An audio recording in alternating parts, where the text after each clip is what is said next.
Vervoer wat ons help, nooddienste. Kom kyk saam met die Sonneblomkinders.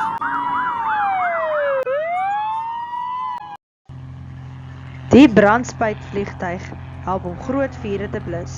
Dit vlieg hoog in die lug en gooi water oor die vlamme. Die vliegtuig werk saam met die brandweer om die vuur vinnig te stop en die mense en die diere te beskerm. Die brandweer help om vure te blus. Hulle red mense en hou ons veilig. Die sleepwa help voertuie wat gebreek het. Hulle maak die paaie weer veilig. Die polisie hou ons veilig. Hulle help om misdaad te stop.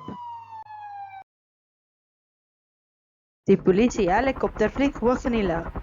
Dit help om mense te soek en te beskerm. Die ambulans help siek of beseerde mense. Hulle neem mense vinnig hospitaal toe.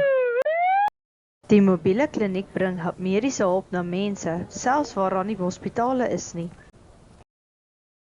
Die verkeersbeampte gebruik 'n motorfiets en help om verkeer veilig te hou. Hulle sorg dat almal veilig ry. Verkeersbeamptes gebruik 'n motor en help om verkeer veilig te hou. Hulle sorg dat almal veilig ry. Die reddingshelikopter vlieg vinnig deur die lug. Dit help mense wat in gevaar is. Die rampbestuurvoertuig help wanneer daar 'n noodgeval is, soos vloede of storms. Hulle bring toerusting en hulp na mense wat dit nodig het. Die span werk hard om mense veilig te hou en help om skade te beperk.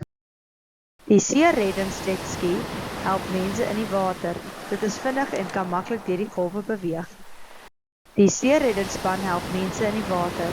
Hulle red mense uit die see. Die soek- en reddingsspan help om mense te vind. Hulle werk saam om mense veilig terug te bring. Nooddienste help ons elke dag.